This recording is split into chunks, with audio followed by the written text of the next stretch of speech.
respectivos lugares. Continuação agora do julgamento da ação penal 1060.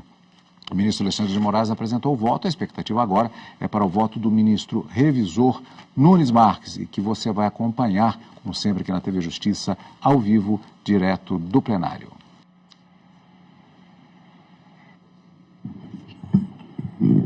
Obrigada, podemos nos sentar. Declaro reaberta a sessão, renovando a minha saudação a todos e dando continuidade ao julgamento da ação penal 1060, sob a relatoria do ministro Alexandre de Moraes. Passo a palavra de imediato ao eminente ministro Nunes Marques, revisor.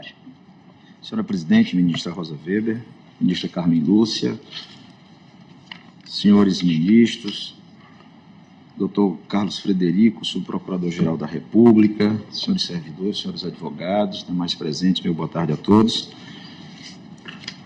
Antes de mais nada, senhora Presidente, quero cumprimentar o eminente relator pelo percussiente relatório e pelo trabalho desenvolvido, não só nessa, como em várias ações penais do mesmo JAES.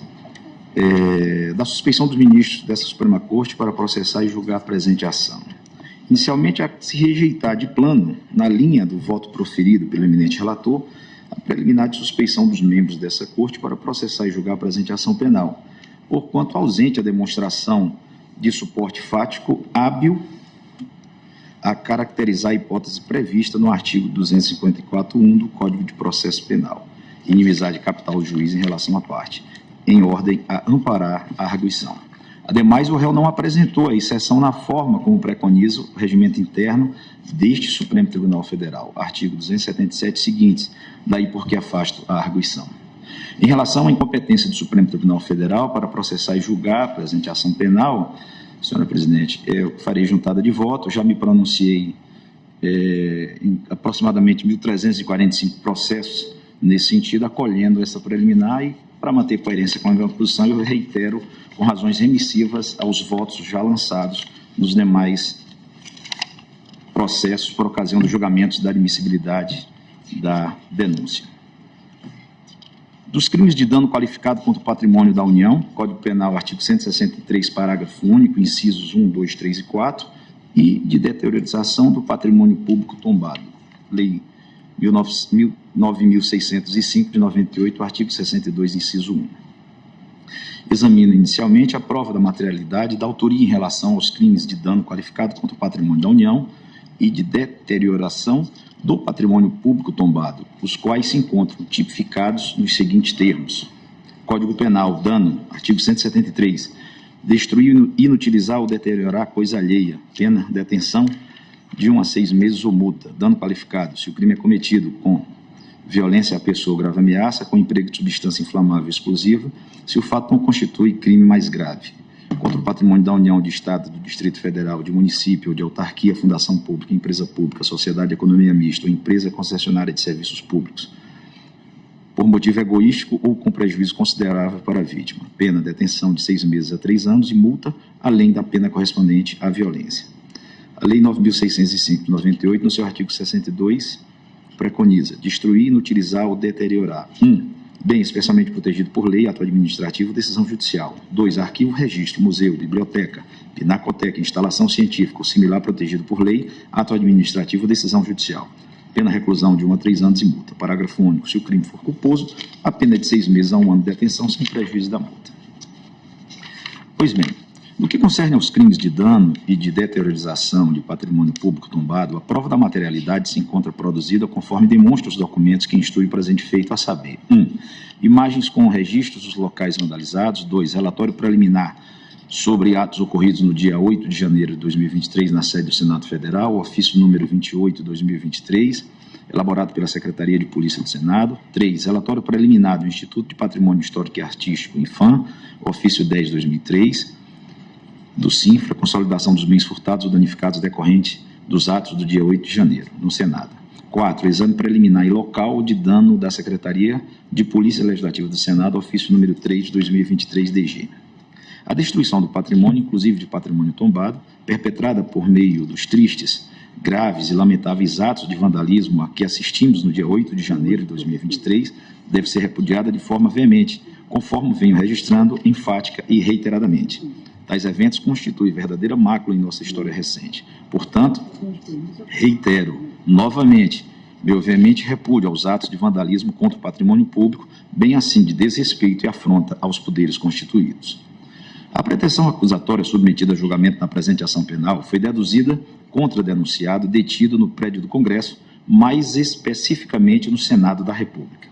A representação criminal apresentada pela Advocacia do Senado Federal aponta como fundamento no auto de prisão em flagrante, do relatório preliminar de danos ao patrimônio do Senado Federal e demais documentos a ele anexados, 38 pessoas identificadas que foram presas dentro do plenário da referida casa, por sua Polícia Legislativa, pelos fatos típicos narrados conforme detalhado no auto de prisão em flagrante número 1 de 2023. Em relação aos acusados presos na sede do Congresso Nacional, Senado, denunciados no âmbito do inquérito 4.922, foram ouvidos por ocasião da lavratura do auto de prisão em flagrante as seguintes testemunhas que compõem o rol desse conjunto de denúncias: Gilvan Viana Xavier, Wallace França de Mello e Caio César Afonso Grilo. Em juízo, por ocasião da audiência de instrução, Wallace França de Mello afirmou que, no fim de semana de 8 de janeiro de 2023, estava de plantão em escala ordinária. Participou das prisões em flagrante das pessoas que estavam no plenário do Senado. Os manifestantes bradavam palavras de ordem como intervenção militar, expressões depreciativas contra o presidente, como Lula ladrão, seu lugar é na prisão, e diziam que só sairiam dali com a presença do Exército. No plenário praticamente não houve dano, mas foram realizadas barricadas com cadeiras. Fora do plenário houve diversos danos e vidros quebrados. No Museu do Senado, algumas fotos de presidentes foram danificadas na galeria de presidentes da casa. No Salão Azul houve embate dos agentes policiais com invasores e estes jogavam pontalites, bolas de metal, jatos de água e gás na direção dos agentes policiais. Não viu objeto inflamável nem arma de fogo. Na chapelaria foram quebrados vidros e tinha muita gente entrando, mas ele não estava no momento em que os vidros foram quebrados. O grupo era bastante heterogêneo e não tinha uma liderança. Uns queriam sair, outros queriam a presença do Exército. No plenário do Senado haviam dois tipos de grupos, um mais agressivo e outro rezando. Que 3 senhoras que estavam no plenário pediram para tirar foto e deixaram o ambiente, pois a ordem inicial era para negociar a retirada dos manifestantes do plenário e somente essas 3 pessoas saíram. Isso foi o depoimento em juízo de Wallace França de Mello. Afirmou ainda o depoente que se recordava do rosto do acusado Aécio Lúcio Costa, mas não de ter presenciado qualquer ato de violência cometido por ele. Do plenário não houve embate, nem o cometimento de ato de violência pelos manifestantes. Conversava com os manifestantes no plenário e naquele local não estavam com objetos, pontalites, bolas de gude ou máscaras e não agrediram o depoente nem os policiais. O grupo era heterogêneo dentro do plenário, porque havia pessoas orando, fazendo live, manifestando e havia pessoas com celular. Não foi ameaçado pelos manifestantes e não viu prática de ameaça ou lesão corporal contra ninguém lá dentro. Perguntou se havia um líder ali no local e uma pessoa se apresentou, salvo engano era um pastor. Ouviu orações de pessoas que estavam sentadas nas cadeiras e não se sentiu ameaçado por elas. A ordem de prisão no plenário foi dada por Gilvan. Nunca havia visto algo nessa proporção. Escutou alguma coisa sobre deposição do governo e insatisfação com o resultado das eleições. Everaldo Bosco Rosa Moreira disse, por sua vez, que se encontrava de plantão desde as 7 horas do dia 8 de janeiro de 2023.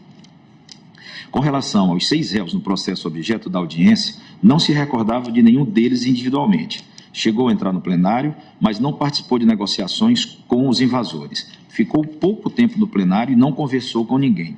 Havia dezenas de pessoas no plenário, cerca de 40 ou 50. Algumas faziam vídeos, outras proferiram palavras de ordem, outras balançavam bandeiras, outros diziam que só sairiam dali mortos. No plenário houve danificação de alguma mesa e computador. Havia grupos heterogêneos, com pessoas mais agressivas, outros mais passivos, alguns davam apoio moral com gritos, não presenciou o uso de bombas no plenário, não foi ameaçado e não sofreu violência naquele local, não se lembrando se havia pessoas orando ali. No momento do embate, havia pessoas com liderança que chamavam os outros. Algumas pessoas ficavam nessa posição, mas não foram identificadas. Não ficou sabendo do fato de que 3 pessoas haviam sido liberadas.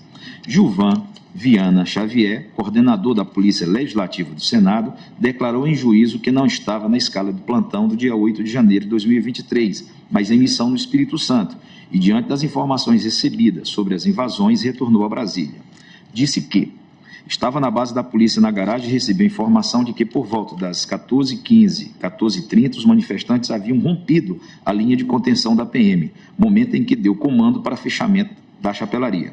Os manifestantes conseguiram ultrapassar a barreira utilizando-se de paus, pedras, bolinhas de gude e estilingues. Quando romperam o bloqueio, os policiais legislativos foram recuando e, com a chegada de mais policiais, conseguiram fazer linha de contenção no Salão Azul. A atuação naquele momento foi orquestrada. Houve utilização de água lançada nos policiais, divisão de atividades e coordenação. O depoente foi quem deu a voz de prisão em flagrante no interior do plenário do Senado. Quando chegaram no plenário, os vidros já estavam sido rompidos e policiais foram machucados, tendo havido a quebra de objetos no local, como cadeiras, mesas, computadores. Naquele momento, chamou os policiais para conduzir a saída dos manifestantes de forma ordeira, mas eles continuaram com a gritaria e em seguida foi dada a voz de prisão a eles. Uma pessoa que estava na mesa da presidência do Senado no plenário resistiu à prisão, mas não se lembra nem da fisionomia nem do nome dessa pessoa, sabendo dizer que era um homem. O acesso dos manifestantes ao plenário se deu pelo museu e pelo Salão Azul, principal acesso, tendo alguns manifestantes passado pelo Salão Negro e entrado no plenário pelo museu. Não havia produtos inflamáveis no Senado, não colocaram fogo e não houve disparos de arma de fogo. Afirmou a testemunha que não se recordava dos acusados Aécio, Ana Cláudia e Alice, nem pelos nomes, nem pelas fisionomias deles. Em momento seguinte, ao ser indagado se esses acusados foram identificados entre aqueles que praticaram algum ato de violência, a testemunha, realizando inferência, respondeu que, se estavam dentro do plenário, sim, agora não me recordo da fisionomia deles. Declarou mais que não se recordava se os referidos réus portavam armas brancas. Havia pessoas sentadas no plenário gritando a todo momento e não praticavam nenhum ato de violência. Não se recorda de ter sofrido qualquer violência ou ameaça por parte dos acusados Aécio, Alice e Ana Cláudia. Não passou todo o tempo no plenário, pois estava no comando de tudo e os fatos aconteciam dentro e fora do plenário. Não sabe se havia algum líder do movimento ali. Assim que chegou ao plenário e se deparou com computadores quebrados, mesas quebradas e microfones desparafusados, deu voz de prisão. O grupo de manifestantes era homogêneo, sentiu-se ameaçado por todas as pessoas que estavam ali no plenário, porque se chegaram no plenário é porque eles estavam com ânimos bem acirrados, mas algumas pessoas podem ter depredado alguma coisa e outras não. Não deu autorização para a liberação das 3 mulheres, não tendo ficado sabendo desse fato. Retificou, em parte, o depoimento dizendo que não ficou muito tempo no plenário, pois estava tanto no plenário quanto no Salão Azul e chapelaria. Não pode afirmar quem estava na cadeira do presidente, nas cadeiras dos senadores embaixo, nem na tribuna. Não reconheceu a denunciada Ana Flávia, nem os acusados Alessandra e Joelton. Por fim, Caio César Alonso Grilo, em depoimento detalhado, declarou em juízo que não estava na escala do plantão, tendo seu chefe imediato pedido apoio para a realização dos trabalhos realizados pela Polícia do Senado no dia 8 de janeiro de 2023, em razão do movimento naquele dia. Chegou por volta de 15h20, 15h30 no prédio do Senado. Participou das prisões, pois estava no plenário e ajudou a conduzir os manifestantes. Todas as pessoas presas estavam concentradas dentro do plenário. Quando havia um número razoável de policiais, começaram a acompanhar, de certa forma, pacífica, os manifestantes, salvo um e outro que tiveram de ser pegos pelo braço para a realização da prisão. Não houve resistência complexa para se lidar no momento da prisão. Alguns sentaram nas cadeiras dos senadores e não queriam sair. Gritavam palavras de ordem e diziam que sairiam dali apenas com a presença de militares do Exército até o momento em que foi anunciada a ordem de prisão. Alguns portavam objetos em mochilas, os quais foram separados, e na delegacia foi realizada a apreensão. Ao chegar, entrou pela chapelaria do Senado e, junto com os demais colegas, subiu a escada para o Salão Azul e encontrou o cenário de ocupação do Salão Negro, mas o Salão Azul ainda não havia sido invadido. Bloqueou os elevadores com as lixeiras, comunicou-se com a central e soube que o plenário já havia sido invadido. Obteve informação de que, no plenário, os manifestantes estavam pacíficos, não estavam quebrando nada. Então, o Gilvan permitiu que o depoente entrasse no plenário, não para entrar em conflito, mas para evitar danos aos objetos e instalações no local. Tinha a intenção inicial de que os manifestantes saíssem, disse aos manifestantes: parem por aqui, a mensagem de vocês já foi dada, mas eles se recusaram a sair. Não tinha intenção de tomar medidas contra eles, então ligou a câmera do seu colete e foi registrando os rostos das pessoas. Gilvan disse ao depoente que não era para falar mais, que os manifestantes sairiam pacificamente, tendo o depoente cumprido a determinação. Depois um colega confirmou que haveria a prisão de todos eles. Não foi agredido no plenário. Foi colocada uma barricada para evitar que a polícia entrasse no plenário, para bloquear os acessos depois que a parcela mais violenta dos manifestantes entrou. Viu que, de modo geral, o plenário foi preservado. Havia pedido ao Gilvan inicialmente para entrar, a fim de realizar um trabalho de convencimento para evitar a destruição do patrimônio e, nesse momento inicial, tentou o diálogo. Havia lá, aparentemente, um líder de prenome Leonardo.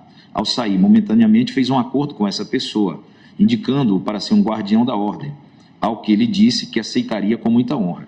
Ouviu no momento em que Leonardo disse: pessoal, não vamos destruir, quem está destruindo são petistas infiltrados, vamos manter a ordem. Para o depoente, essa pessoa poderia exercer liderança e ajudar a segurança a segurar a parcela mais violenta dos manifestantes que quisessem destruir.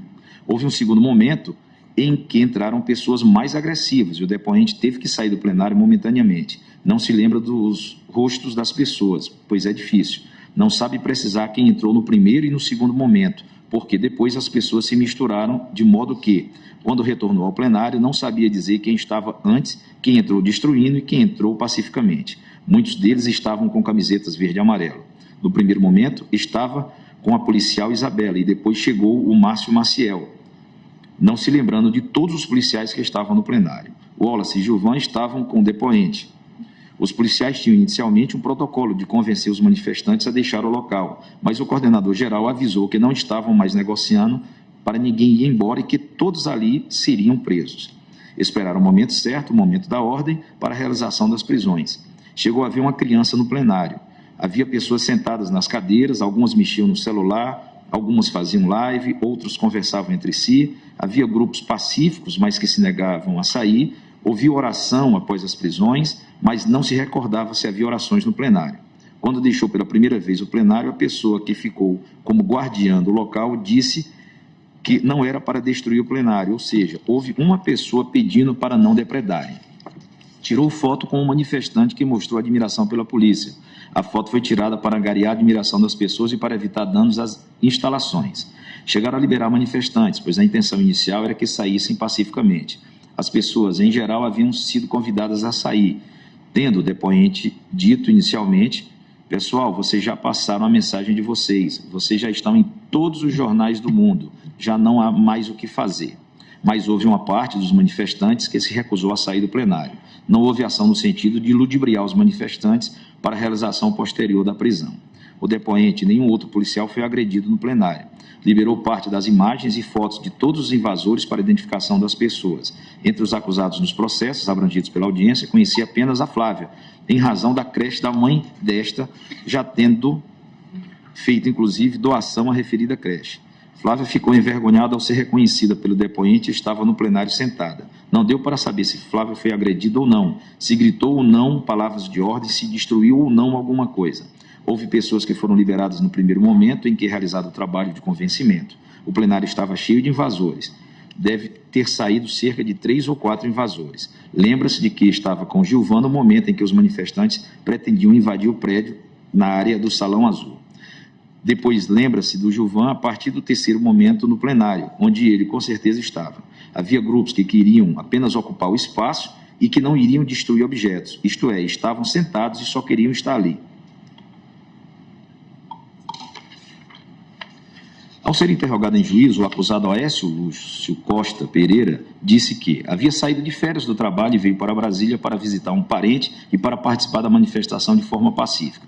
Pagou pelas suas passagens de ônibus, chegou por volta de 15h30 na Praça dos Três Poderes, veio do quartel-general para a Esplanada a pé e passou por revista policial. Na sua mochila carregava apenas roupa. Não havia bloqueio policial em frente ao Congresso Nacional impedindo a entrada. Havia um bloqueio antes, mas já havia sido derrubado e já havia tudo aberto. Estava apenas com sua bolsa e garrafa de água, sem qualquer arma. Ao chegar no prédio do Congresso, já estava tudo aberto. Entrou para fazer algumas fotos lá dentro. Ficou sentado em uma cadeira onde havia uma mesa com microfone.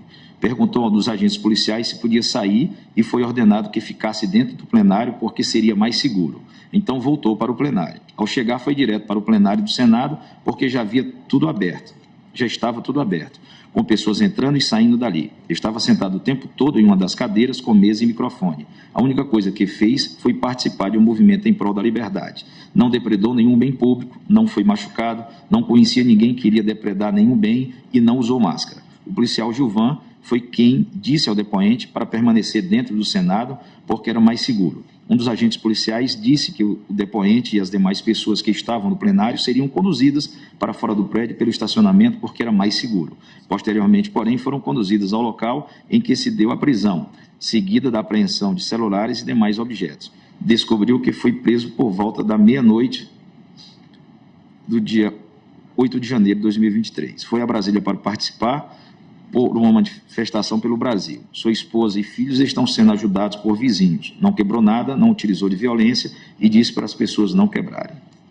Todavia, embora o acusado tenha negado a prática dos delitos, as fotos e os vídeos por ele postados, por meio de seu aparelho de telefone celular em áudio e texto, valorados em conjunto indissociável com a prova testemunhal, demonstram, no contexto da criminalidade em concurso de pessoas ali verificada, que ele aderiu aos manifestantes que ingressaram mediante violência no prédio do Congresso, concorrendo assim para os danos e a deterioração do patrimônio tombado nas instalações do Congresso Nacional.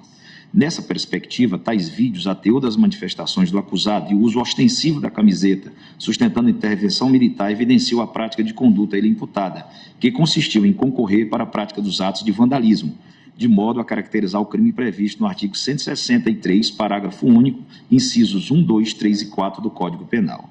Com efeito, em vídeo gravado pelo próprio acusado, em que, usando uma camiseta com a frase Intervenção Militar Federal, ele diz: amigos da Sabesp, quem não acreditou, tamo aqui. Quem não acreditou, tô aqui por vocês também, porra. Olha onde estou, na mesa do presidente. Vale destacar ainda a transcrição de outro vídeo postado pelo acusado. Abro aspas. Gente, estamos aqui na rampa. Eu e meu amigo Leco aqui. Tava chorando porque a mulher não está aqui. Gustavo, Lu, Glauber, deu até branca aqui. Garielzinho, Nathalie, Alexandre, mãe, meus irmãos, meus primos. Gente, subimos a rampa. Gente, Supremo é o povo. Quem manda no Brasil é o povo. E tá chegando mais. Olha que coisa linda.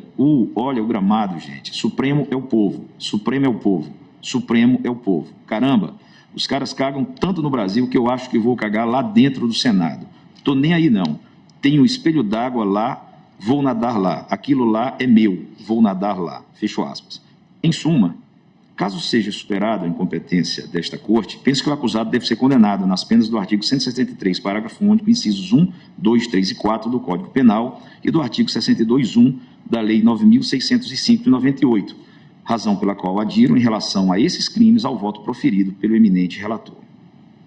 Dos crimes tipificados nos artigos 359-L, 359-M e 288 do Código Penal.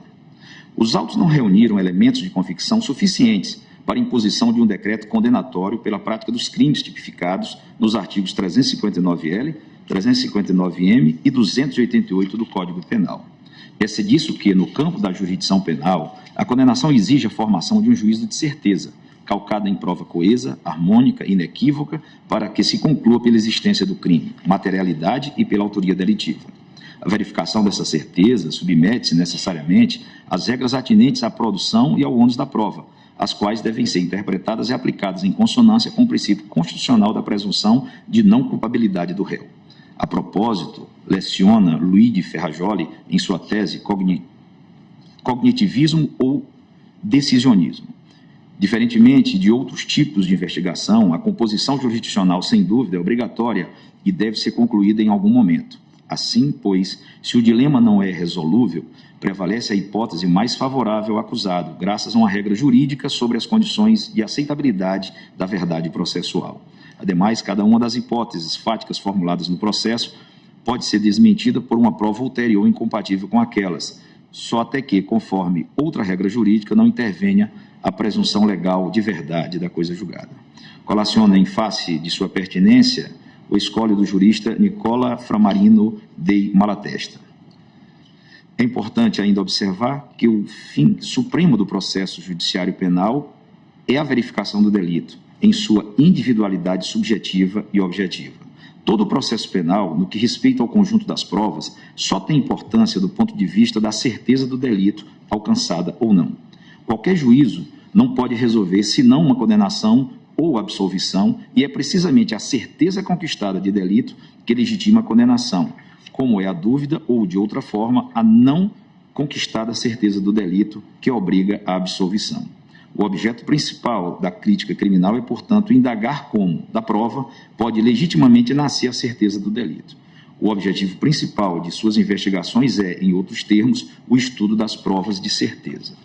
Salienta ainda Márcio Augusto Fridio de Carvalho que, mesmo nos crimes multitudinários, ao acusado remanesce o ônus da prova da conduta a lesar ou expor a risco, a lesão, o bem jurídico protegido. Pois bem, no que concerne ao crime previsto no artigo 359-L do Código Penal, a conduta tipificada consiste em tentar, com emprego de violência ou grave ameaça, abolir o Estado democrático de direito, impedindo ou restringindo o exercício dos poderes constitucionais. A tentativa, tipificada no Código, se caracteriza pela busca, sem êxito, de atingir o objetivo da abolição, eliminação, supressão do Estado democrático de direito. O meio empregado é a prática de violência, força física ou grave ameaça, coação moral ou intimidação grave contra a pessoa. E para alcançar a finalidade a que se refere o tipo penal, abolição do Estado de Direito, o agente deve atuar de forma a impedir, impossibilitar ou obstar ou a restringir, cessear, limitar o exercício dos poderes constitucionais. O Estado democrático de direito é aquele que apresenta como estrutura um ordenamento jurídico garantidor dos direitos e liberdades fundamentais, de modo que governantes e governados, sem qualquer distinção, se encontrem submetidos a esse ordenamento. Esse é, em apertada síntese, o bem jurídico tutelado penalmente. O tipo penal do artigo 359-L do Código Penal resulta de uma tentativa de junção de dois crimes distintos, previstos nos artigos 17 e 18 da revogada Lei de Segurança Nacional. Verbes, artigo 17, tentar mudar com emprego de violência ou grave ameaça a ordem, o regime vigente ou o Estado de Direito. Artigo 18, tentar impedir com emprego de violência ou grave ameaça o livre exercício de qualquer dos poderes da União ou dos Estados. Como se vê, resulta dessa fusão dos tipos penais o nítido fechamento do tipo previsto no artigo 359-L do Código Penal, em relação àqueles bem mais abertos dos artigos 17 e 18 da revogada Lei de Segurança Nacional. Seria factível, inclusive, sob a égide da revogada Lei de Segurança Nacional, a possibilidade de condenação do acusado no crime previsto no seu artigo 18, na medida em que exigiu o legislador, à época, como elementado tipo, tão somente a tentativa de impedir, com emprego de violência ou grave ameaça, o livre exercício de qualquer dos poderes da União.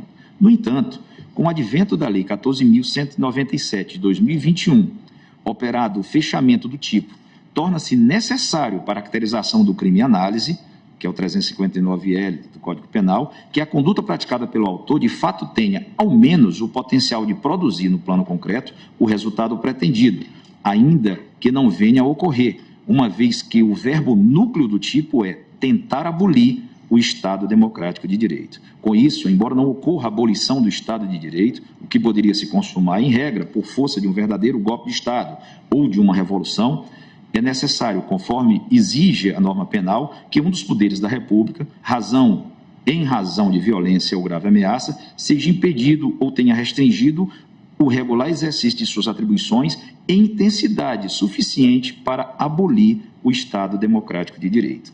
Os conceitos de grave ameaça e violência aparecem com frequência no direito penal positivo, como, por exemplo, nos crimes de constrangimento ilegal e extorsão. A potencialidade lesiva do crime em exame consiste na tentativa de abolição de um Estado de direito. É tamanha que parte da doutrina chega a sustentar que o sujeito ativo do delito, em uma democracia consolidada como a brasileira, só poderia ser, em tese, as próprias Forças Armadas, hipótese de crime de mão própria, embora, na atualidade, não apresentem qualquer sintonia possível de se ter, ou no futuro vir a ter, tamanha pretensão antidemocrática. Daí ser indissociável para a adequação da conduta ao tipo penal que haja violência contra a pessoa, notadamente contra os representantes dos poderes ou contra aqueles que exercem as atividades meio vinculadas às funções dos poderes constituídos, ou grave ameaça também contra a pessoa, com aptidão intimidatória, bem assim que a conduta delituosa tenha potencial lesivo de colocar em risco o Estado democrático de direito, isto é, de causar verdadeira ruptura institucional antidemocrática.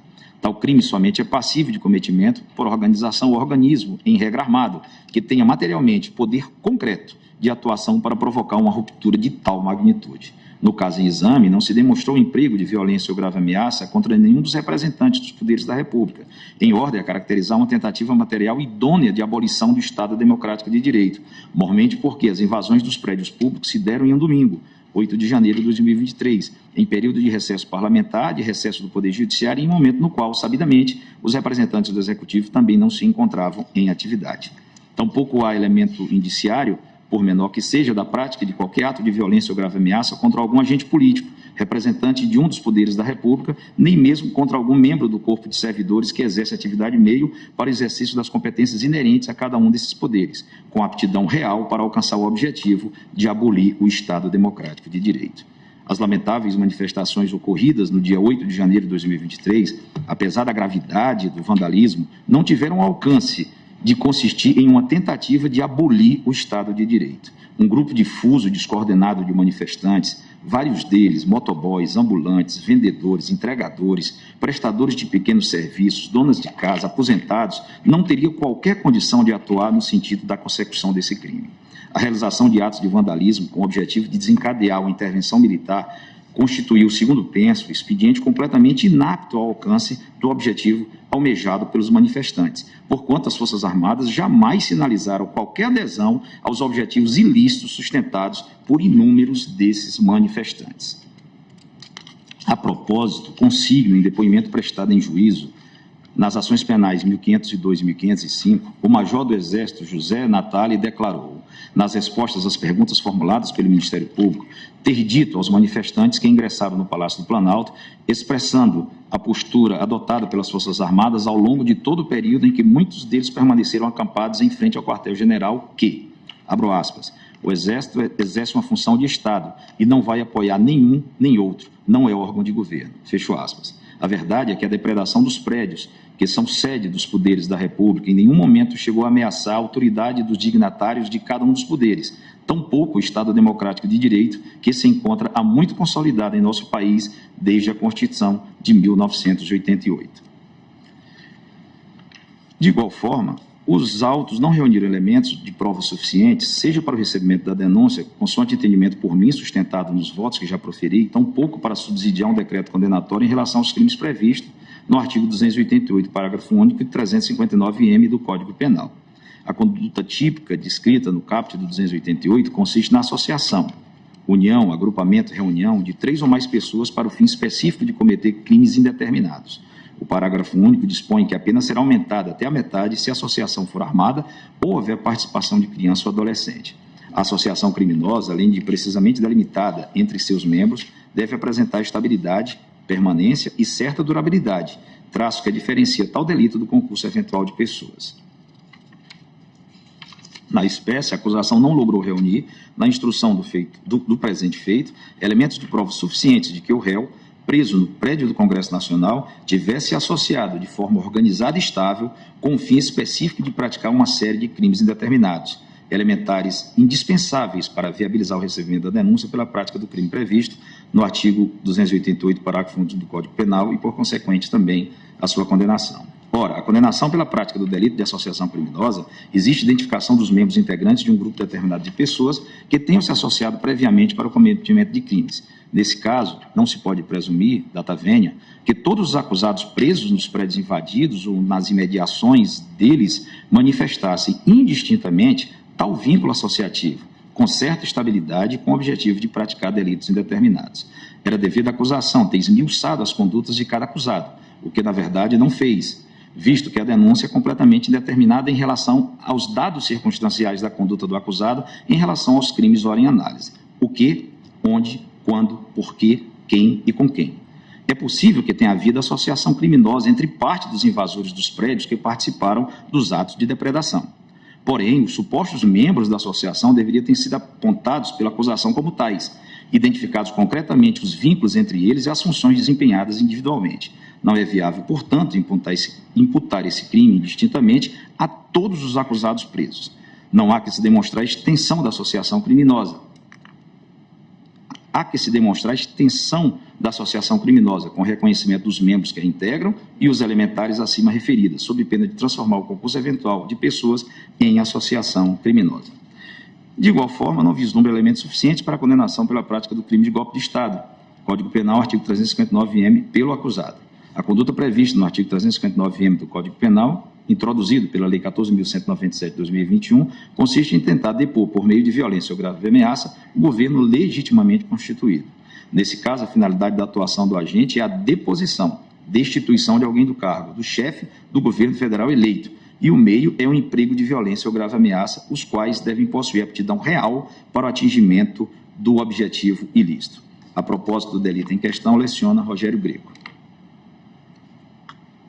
O artigo 359-M foi inserido no Código Penal através da Lei 14.197, de 1º de setembro de 2021, criando o delito de golpe de Estado, cuja figura típica possui os seguintes elementos. A conduta de tentar depor por meio de violência ou grave ameaça. B, o governo legitimamente constituído. Paulo Bonavides, dissertando sobre a definição do conceito de golpe de Estado, aduz que, não obstante as afinidades que tem com os conceitos de revolução, guerra civil, conjuração e putsch, o golpe de Estado não se confunde com nenhuma dessas formas e significa simplesmente a tomada do poder por meios ilegais. Seus protagonistas tanto podem ser um governo como uma assembleia, bem assim autoridades já alojadas no poder. São características do golpe de Estado a surpresa, a subitaneidade, a violência, a frieza do cálculo, a premeditação, a ilegitimidade. Faz-se sempre às expensas da Constituição e se apresenta qual uma técnica específica de apoderar-se do governo, independentemente das causas e dos fins políticos que motivam. Para que o golpe de Estado seja considerado crime, a necessidade de que a tentativa de deposição do governo legitimamente constituído seja levada a feito por meio de violência ou grave ameaça. Reitero aqui os mesmos fundamentos que apresentei acima e que me conduziram a formar convicção no sentido da absolvição do acusado quanto ao delito do artigo 359-L do Código Penal. A caracterização do delito tipificado no artigo 359-M, golpe de Estado, inserido no capítulo dos crimes contra o Estado Democrático de Direito do Código Penal, exige instrução probatória conclusiva no sentido de demonstrar uma atuação que tenha importado em ameaça real e concreta ao bem jurídico protegido pelo tipo penal citado, qual seja o governo constituído. A conduta delituosa é que se volta, portanto, contra o chefe de Estado e de governo. Vale salientar ainda que, em crimes de semelhante natureza e gravidade, a jurisprudência deste tribunal, interpretando a revogada Lei 7.170 de 83, que previu os crimes contra a segurança nacional, adotou compreensão no sentido de que, da conjugação dos artigos 1º e 2º da Lei 7.170 de 83, extraem-se dois requisitos de ordem subjetiva e objetiva. 1. Motivação e objetivos políticos do agente. E 2. Lesão real ou potencial à integridade territorial, à soberania nacional, ao regime representativo e democrático, à federação ou ao Estado de Direito. Precedentes: RC 1472, Tribunal Pleno, ministro Dias Toffoli, revisor ministro Luiz Fux, decisão, acordo unânime, 25 de maio de 2016, RC 1473, primeira turma, relator ministro Luiz Fux, julgado em 14 de novembro de 2017. Assim é que, além de inexistentes na espécie as elementares do crime previsto nos artigos 359-L e 359-M do Código Penal, os expedientes empregados no dia 8 de janeiro de 2023 caracterizam, em realidade, a hipótese de crime possível em relação a ambos os delitos, em virtude da ineficácia absoluta do meio empregado pelos manifestantes para atingir o Estado democrático de direito. Colaciona a propósito o magistério de Alberto Silva Franco. O conceito de crime possível está estreitamente vinculado às noções de ineficácia absoluta de meio ou a impropriedade, também absoluta do objeto. De longa data, a doutrina brasileira tem procurado preencher as áreas de significado do meio ou do objeto quando se revelam de forma absoluta ou relativa, ineficaz ou imprópria. Vem a talho, por fim, no presente caso, a advertência apresentada por Denise Hammerschmidt, Emily Garcia e Fernando Antunes Soubia, no que concerne a aplicação de tipos penais abertos, como dos artigos 359-L e 359-M do Código Penal. O resultado do surgimento dessa estrutura punitivo populista é que criminalidade e o controle do crime tomaram-se centrais à governança no final do século XX. As políticas de justiça criminal tomaram-se eminentemente simbólicas, servindo de cartaz após tragédias exploradas extensas e maniqueisticamente pela mídia e para essa retórica política recém-desenvolvida, as vítimas de crimes e a sociedade lutam lado a lado contra um enxame de infratores provenientes de subclasse. Neste discurso, os dois lados bem definidos são os elementos de um jogo de soma zero, a ser a favor de medidas que protejam o infrator dos excessos estatais equivalentes, a ser contra as vítimas e contra a sociedade como um todo. Em suma, tendo em mente as elementares do crime em análise, concluo pela absolvição do acusado em relação a esses delitos, com fundamento no artigo 386.2 do Código de Processo Penal, em relação aos crimes do artigo 359-L e 359-M do Código Penal, e com fundamento no artigo 386.7, em relação ao crime do artigo 288 do Código Penal. Dessa forma, senhora presidente, concluo. Do exposto, com o mais absoluto respeito ao voto apresentado pelo eminente relator e àqueles que o acompanham, peço venha para divergir em parte de sua excelência e votar no sentido de, caso superada a incompetência dessa Corte, 1. Absolver o acusado dos crimes previstos nos artigos 288, 359-L e 359-M do Código Penal, com fundamento no artigo 386.2 do Código de Processo Penal, em relação aos crimes do artigo 359-L e 359-M do Código Penal, e com fundamento no artigo 386.7, em relação ao crime do artigo 288 do Código Penal. 2. Condenar o acusado como incurso nas penas do artigo 163, parágrafo único, inciso 2, 3 e 4 do Código Penal e do artigo 62.1 da Lei 9.605 de 98. Assim como fez o eminente relator, senhora presidente, passa a dosimetria da pena. Dano qualificado. No caso em exame, considerando das circunstâncias judiciais previstas no artigo 59 do Código Penal, a saber, a culpabilidade, antecedentes, conduta social, personalidade, motivos, circunstâncias, consequências do crime e comportamento da vítima, entendo que devem ser valoradas negativamente as circunstâncias e consequências do delito, em razão da extensão dos danos e da grave mácula que os atos do dia 8 de janeiro de 2023 representaram para o Brasil, inclusive no exterior, colocando em risco a integridade física dos agentes de segurança. As demais circunstâncias são íncitas ao tipo penal qualificado. Fixo, pois, na primeira fase, pena base do delito de dano qualificado em 1 ano e 6 meses de detenção e em 40 dias multas, fixando o valor do dia multa no patamar mínimo legal. Na segunda fase da dosimetria, não há atenuantes ou agravantes a serem aplicadas à pena base. Na terceira fase, aplico a causa de diminuição do artigo 29, parágrafo 1º do Código Penal, haja vista a participação de menor importância, levando em conta ainda que o réu não praticou depredações por mão própria. Com a diminuição de 1/6, fixo definitivamente a pena pelo crime de dano em 1 ano e 3 meses de detenção e 30 dias multa no valor unitário mínimo. Do delito do artigo 62, inciso 1 da Lei 9.606 de 98. Considerando as circunstâncias judiciais do artigo 59 do Código Penal e os fundamentos acima apresentados na dosimetria do delito do artigo 163, parágrafo único, incisos 1, 2, 3 e 4 do Código Penal, fixo a pena base do crime em 1 ano e 6 meses de reclusão e em 40 dias multa, fixando o valor do dia multa no patamar mínimo diante da situação econômica e financeira do réu. Na segunda fase da dosimetria, não incidem atenuantes ou agravantes a serem aplicados à pena base. Na terceira fase, com fundamento nas mesmas razões acima apresentadas, aplica a causa de diminuição do artigo 29, parágrafo 1º do Código Penal, em razão da participação de menor importância. Com diminuição de 1/6, a pena do delito de deteriorização de patrimônio tombado atinge o patamar final de 1 ano e 3 meses de reclusão e 30 dias multa. Somadas, em razão do concurso material, as penas correspondem a 2 anos e 6 meses de reclusão em regime inicial aberto, além de 60 dias multa, fixado o dia multa no valor do mínimo legal para os delitos do artigo 163, parágrafo único, incisos 1, 2, 3 e 4 do Código Penal e artigo 62.1 da Lei 9.605 de 98. Condena o acusado ao pagamento das custas nos termos do artigo 804 do Código de Processo Penal. Após o trânsito em julgado, expressa-se a guia de execução definitiva, computando-se o tempo em que o acusado permaneceu preso provisoriamente e ofício para fins do artigo 15.3 da Constituição. É como voto, senhor presidente. Agradeço ao ministro Nunes Marques